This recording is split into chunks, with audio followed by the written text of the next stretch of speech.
Buenas tardes, amigas y amigos de todo el país. Esta es la última transmisión del año de Martín en vivo. Hoy es 29 de diciembre. Estamos a escasos 2 días de concluir el año. La próxima vez que nos comuniquemos a través de estos medios ya será de manera virtual, como siempre, pero será el próximo año 2022. ¿Y qué podríamos decir de este año que nos deja? Que realmente es un año para el olvido. El 2021 está terminando y en buena hora, que ya de una vez se vaya y que dé comienzo a un mejor año.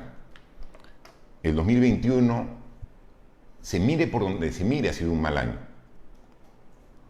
Desde el punto de vista político, desde el punto de vista social, desde el punto de vista económico, desde el punto de vista moral y ético, ha sido un mal año. Porque la primera mitad del año estábamos recuerden, con un presidente interino.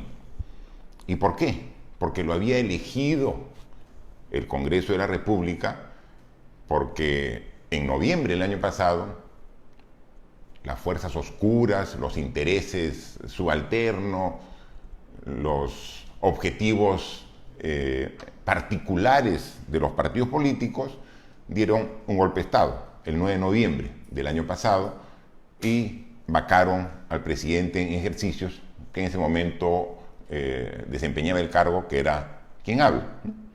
Y de ahí generó una situación de inestabilidad en pleno en combate de todos los peruanos a la pandemia.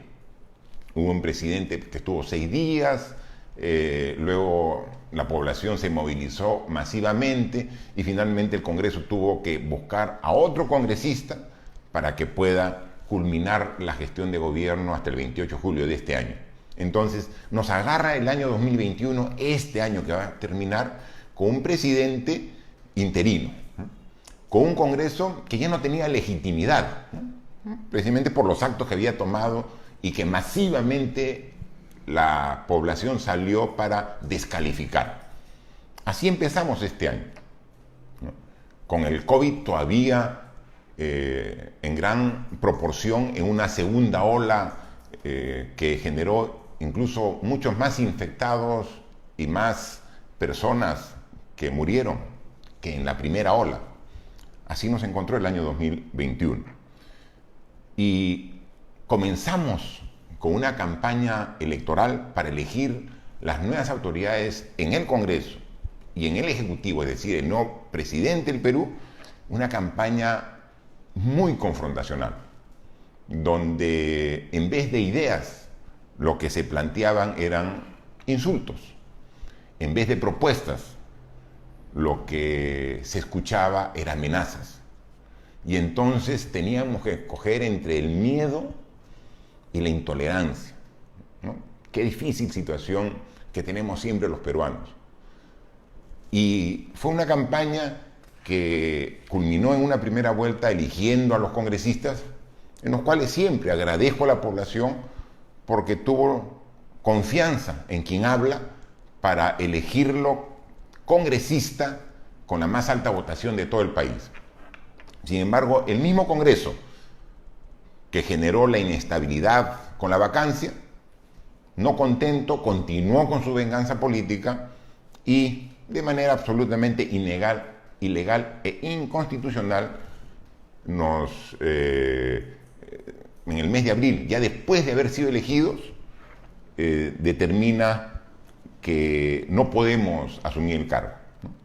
Nos inhabilita para la función pública, cosa que hemos reclamado y no queremos hablar en esta oportunidad. Está en su cauce lento del sistema de justicia para revertir esa decisión ilegal del Congreso, ¿no? Así que tarde o temprano vamos a estar en el Congreso, vamos a ir a cumplir con la confianza que nos han dado más de 200.000 ciudadanos y que estaremos llevando la voz de una porción y un porcentaje importante peruano. Pero empieza una segunda vuelta entre los candidatos Pedro Castillo y Keiko Fujimori, totalmente de ataques, de acusaciones mutuas. Y finalmente gana la segunda vuelta Pedro Castillo, con un pequeño margen. Pero eso es lo que define la población del Perú con su voto y le da la presidencia en Perú a Pedro Castillo. Una vez más, Keiko Fujimori y la extrema derecha no acepta los resultados, los desconoce, hace un tremendo papelón enviando a unos representantes hacia Washington, tratando de incluso internacionalmente desprestigiar el proceso electoral peruano, ¿no? Ya estamos acostumbrados, ¿no? A pesar que prometió aceptar los resultados la candidata que una vez más perdió. Y llegamos al 28 de julio, donde asume la presidencia un maestro rural, un agricultor, una persona de pueblo como Pedro Castillo, y genera en gran parte de la población esperanzas, porque dicen, él es como la gran mayoría de peruanos y va a trabajar para mejorar las condiciones de vida de todos los peruanos. Van 5 meses de gobierno y lo que queremos hacer aquí es brevemente una evaluación de la gestión del gobierno en estos 5 meses. ¿Han estado a la altura de la esperanza de millones de peruanos? Es lo que queremos decir, nuestra opinión hoy día. Y no queremos entrar al detalle de las denuncias de hechos de corrupción, porque eso ya lo hemos comentado en algunas oportunidades. O sea, queremos analizar la gestión de gobierno. Los hechos de corrupción, siendo absolutamente graves, ya están siendo investigados por el Ministerio Público, ¿no? Ayer mismo, el presidente de la República ha recibido en Palacio de Gobierno a la Fiscalía de la Nación para dar su declaración sobre esta injerencia que ha habido del más alto nivel, presidente de la República, ministro de Defensa, secretario general del presidente de la República, en los ascensos en las Fuerzas Armadas. Lo que es algo absolutamente reprochable e ilegal, ¿no? Y después de 3 horas de hablar el presidente con los miembros de la Fiscalía, lo que dice es, aquí estamos dando la cara y nosotros no nos refugiamos en una embajada, ¿no? O sea, ver ese tipo de comentarios del presidente me da realmente lástima, ¿no? O sea, ya en su mente, desde el momento que ponen un tuit, es como plantear una alternativa, ¿no? No nos refugiamos en una embajada. Un presidente que tiene 5 años de ejercicio de su función, que a los 5 meses diga que no nos refugiamos en una embajada, de alguna manera lo muestra absolutamente a la defensiva y se nota que ese es el tipo de problemas que están en su cabeza y no los problemas para sacar adelante el país. Y eso es lo que se nota en el gobierno. Un gobierno es como cualquier ciudadano que tiene que tomar decisiones. Los ciudadanos podemos tomar decisiones día a día, debemos tomar decisiones y seguramente tomamos decisiones buenas, pero a veces nos equivocamos y tomamos decisiones malas. Los gobiernos también son así. Toman decisiones permanentemente y a veces las decisiones son buenas y otras las decisiones son malas. Cuando priman, cuando la mayoría de decisiones son buenas, no quiere decir que no haya malas decisiones. Es imposible que un gobierno no se equivoque en algunas decisiones, como los seres humanos que somos y estamos expuestos a cometer errores. Pero cuando la mayoría de decisiones son positivas, son buenas, decimos que es un buen gobierno. Un mal gobierno no quiere decir que tome todas las decisiones malas. Un mal gobierno seguramente también toma buenas decisiones, pero las que prevalecen son las decisiones inadecuadas que toma. Entonces, un mal gobierno calificado por la población no es un buen gobierno, porque tal y cual son malas decisiones. También toma buenas decisiones, pero prevalecen las malas decisiones. ¿Cómo calificaríamos al gobierno actual? ¿Como un buen gobierno o un mal gobierno? Yo he analizado estos 5 meses y he encontrado otra calificación para poder evaluar estos 5 meses de gestión. No es un buen gobierno, tampoco es un mal gobierno. Lo que tenemos es un desgobierno. O sea, no hay gobierno. Porque Pedro Castillo han pasado 5 meses y todavía no asume su rol de presidente de la República. O sea, no es el líder que conduce un país hacia un destino. No lo es. Han pasado 5 meses y veíamos ayer, ¿no? Hoy día creo que ha sacado un tuit diciendo el presidente de la República que convoca a los partidos, para hoy convoca a los partidos para buscar soluciones para el país. Las soluciones ya las debería tener desde que fue candidato. Uno es candidato con un plan de gobierno.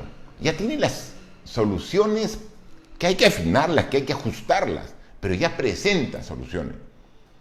5 meses después, convoca a los partidos políticos para buscar soluciones en beneficio de todos los peruanos.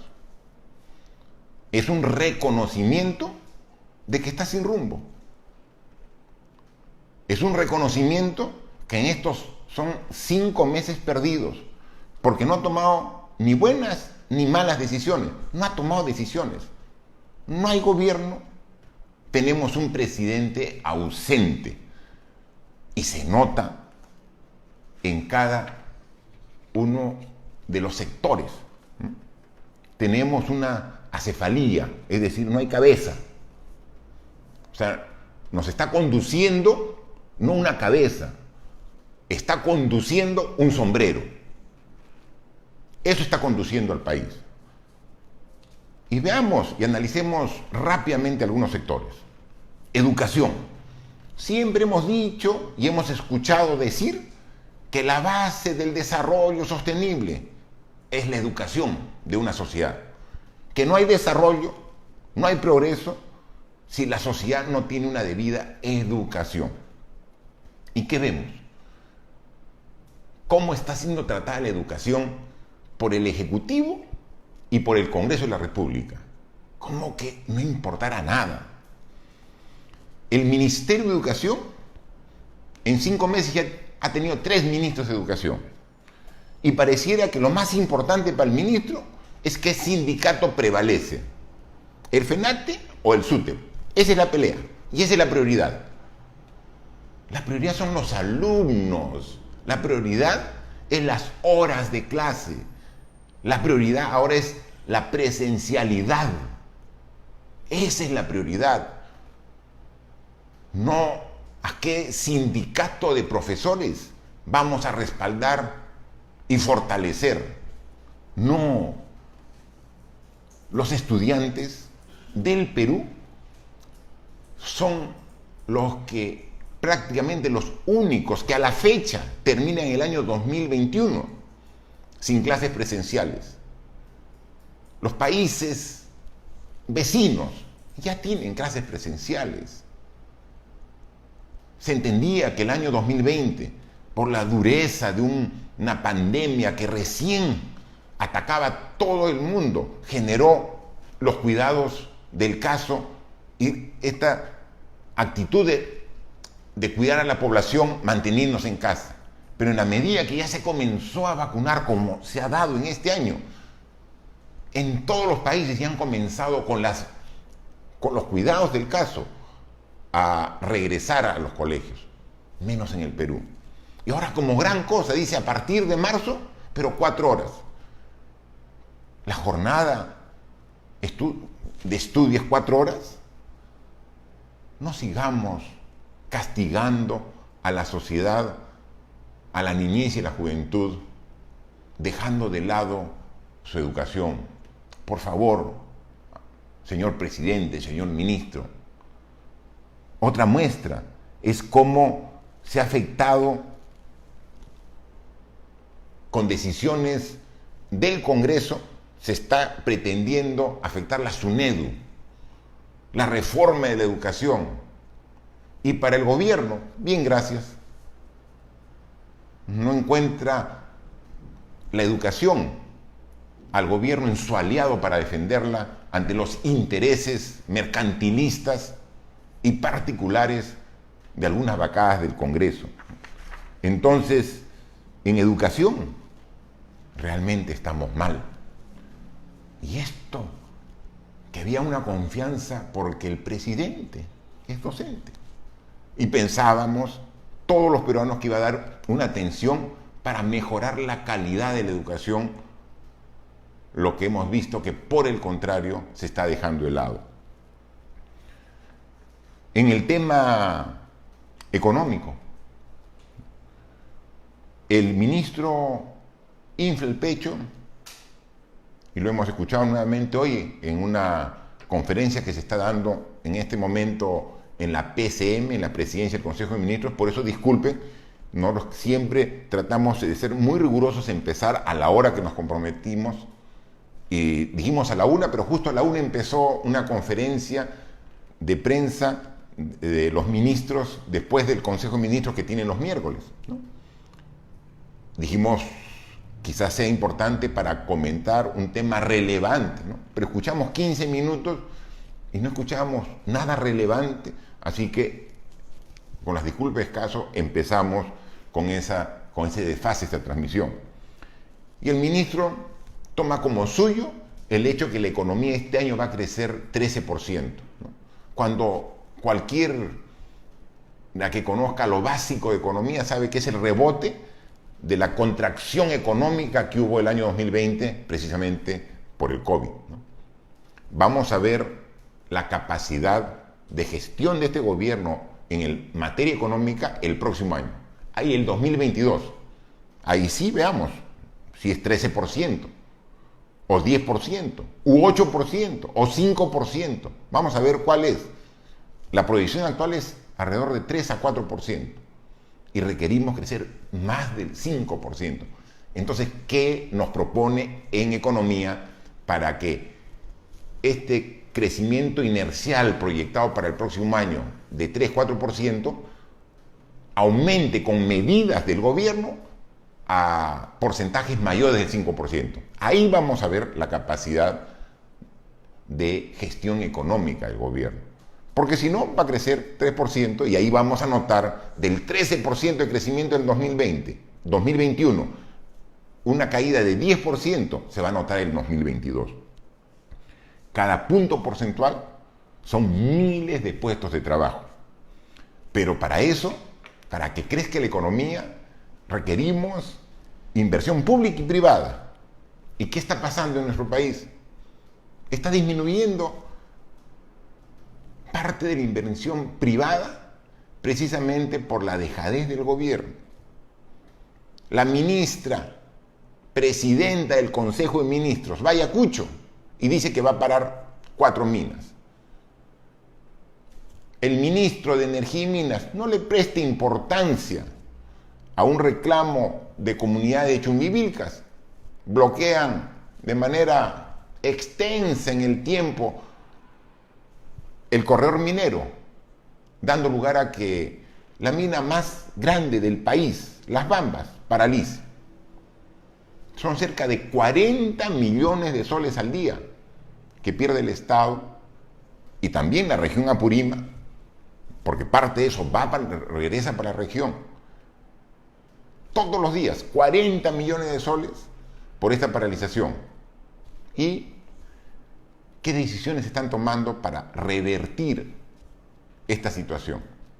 El año pasado, en la pandemia, el año 2020, cuando yo asumí y desempeñaba el cargo de presidente de la República, dimos como parte de la reactivación un proyecto de Arranca Perú. Y dentro de ellos nos enfocamos en hacer un programa de mantenimiento de la red de caminos vecinales. Esos caminos chiquitos que llegan hasta el distrito más alejado, hasta el pueblo más lejano. Cerca de 50.000 kilómetros de caminos vecinales nos planteamos hacerles un buen mantenimiento para generar también mano de obra entre 2020 y 2021. Para carreteras, a través de los municipios, determinamos que íbamos a invertir alrededor de 4.000 millones de soles. Nosotros, hasta cuando estuvimos en el cargo, el año pasado, 2020, más o menos invertimos la mitad, 2.000 millones de soles. Quedando para este año, seguir ese trabajo, invirtiendo 2.000 millones de soles adicionales, mejorando la conectividad, las redes viales, los caminos vecinales, mejorando los accesos a las fuentes de producción, precisamente zonas agrícolas. Esta inestabilidad con un presidente interino hizo que se deje en el primer semestre y en el presidente ya Castillo no se continúe. Entonces, ¿cómo vamos a mejorar la economía si temas tan importantes se han dejado de lado? La informalidad continúa. No hay ninguna medida para mejorar el tema de la informalidad. Al contrario, las medidas que se toman son a favor de la informalidad. Hemos visto que el Ministerio de Transportes está actualmente haciendo un registro de los colectiveros informales, justo como consecuencia de la reunión que tuvo con ellos en el Ministerio de Transportes y Comunicaciones. Entonces, en vez de fomentar la formalidad, se fomenta desde el gobierno la informalidad, con todas las consecuencias negativas que trae para toda la población, incluso para los mismos informales, que no tienen derecho a seguros, que no tienen derecho a jubilación, que no tienen derecho a atención médica, ¿no? O sea, por tomar este tipo de decisiones fáciles, a los propios informales también nos afectan, pero el más afectado es el usuario común, ¿no? Entonces, sí, muy bien. Un registro para colectiveros informales, dispuesto por el gobierno a través del Ministerio de Transportes. Y para que quede claro que estamos retrocediendo, se le quita la fuerza a dos instituciones que son importantes, como la ATU y Sutran. Se ha cambiado las jefaturas y en vez de empoderarlos para mejorar el sistema de transportes, en vez de fortalecer la reforma, se va contra ella y ahí estamos viendo las decisiones que se vienen tomando, ¿no? En consecuencia, vemos que en educación íbamos mal que bien mejorando poco a poco, ahora en declive. En economía, ha habido una excelente oportunidad de que con los precios altísimos que tienen actualmente los minerales, en vez de fomentar una mayor productividad, hay minas que han dejado de producir y entonces hay menos ingresos. Entonces, la pendiente quería ser positiva, no hay el apoyo necesario del gobierno. En transportes hemos visto cuál es la situación actual, ¿no? En el agro, ¿no? Hemos escuchado al presidente hablar de la segunda reforma agraria. Yo quisiera que les pregunten a los agricultores, pero no estoy hablando de los grandes agricultores que tienen producciones para la exportación, del pequeño agricultor, el que produce para su autoconsumo, o que a las justas tiene una sobreproducción para poder tener un mínimo ingreso familiar, en la agricultura familiar. En este gobierno se han ido a las nubes los precios de las semillas y de los fertilizantes. se han duplicado, triplicado los precios de muchos de estos productos que son esenciales y fundamentales para el agricultor pequeño. ¿De qué segunda reforma agraria estamos hablando, señores del gobierno?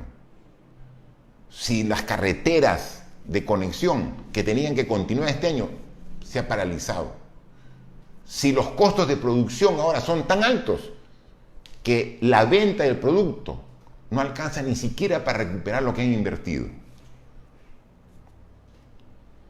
Entonces, ¿decisiones? ¿Qué decisiones se ha tomado? Ninguna, porque no hay gobierno. El presidente no lidera un equipo. La Premier no lidera el Consejo de Ministros. Unos ministros coordinan con la Premier, otros ministros coordinan con el presidente y otros ministros coordinan con los informales. ¿A dónde vamos a llegar si no hay un liderazgo? Si no todos están juntos hacia un objetivo. Entonces encontramos en la tierra de nadie, donde La Pampa, en Madre de Dios, en Tambopata, nuevamente está siendo ocupada por los mineros ilegales y nadie dice nada.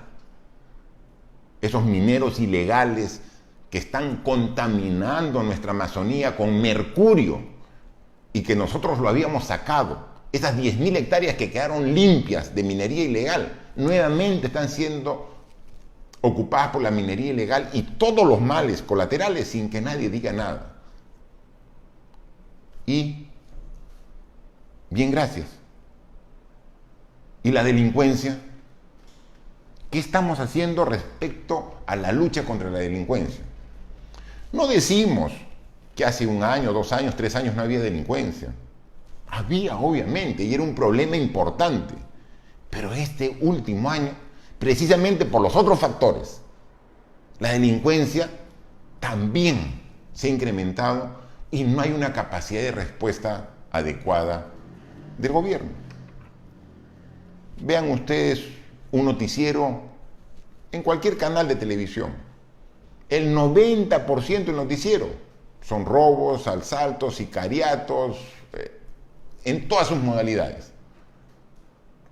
Entonces, y decimos, ¿y dónde está la inteligencia policial?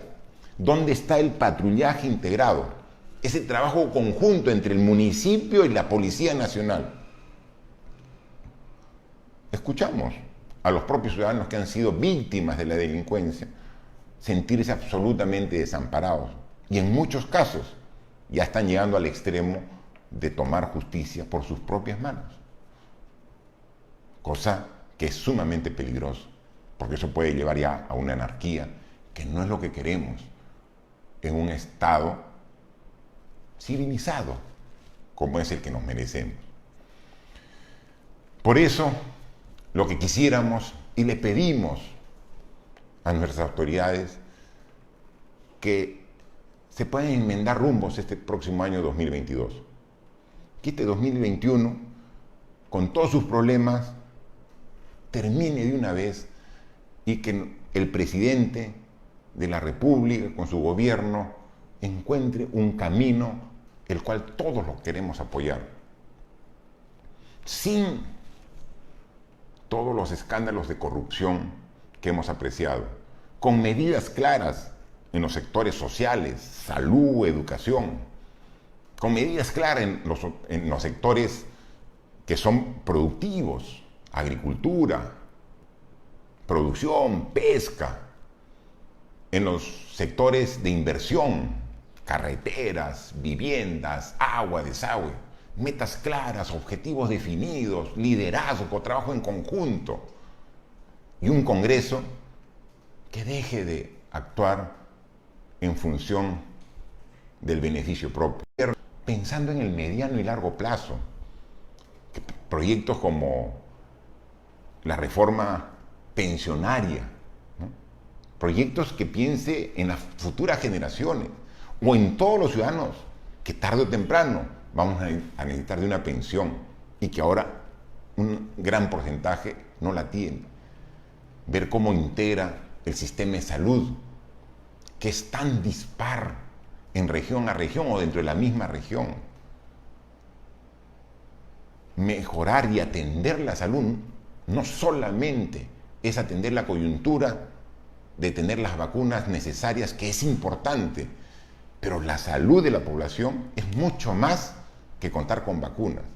Qué bien que tengamos ya cerca del 80% de la población vacunada, muy bien, pero la salud es mucho más que eso. Tenemos que pensar en el futuro. Así que el pueblo peruano siempre está a la altura de las circunstancias y está trabajando duro para poder vivir y en muchos casos sobrevivir en las actuales condiciones.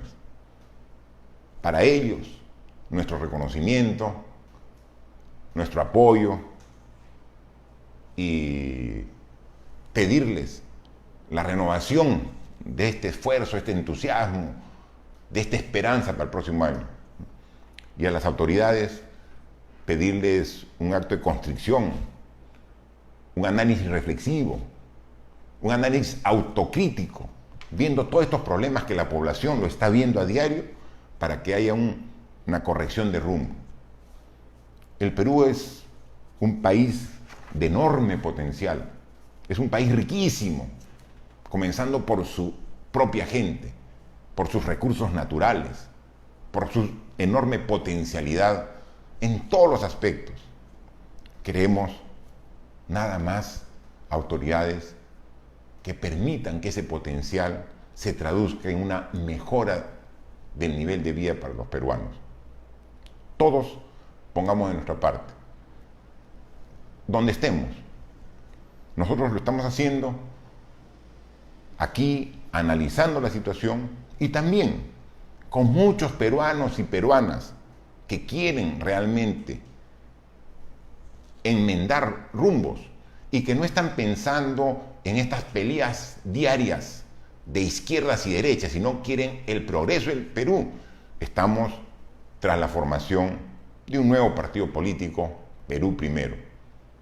Y vamos a través de un partido que nazca con buenos cimientos, que sea democrático, que sea plural, que reconozca a todos por igual y que nos capacitemos permanentemente, también contribuir como parte de la sociedad civil para mejorar el rumbo de nuestro país.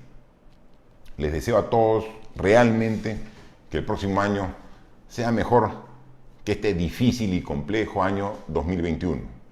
Nos lo merecemos. Los peruanos y peruanas merecemos mejores autoridades que tomen buenas decisiones.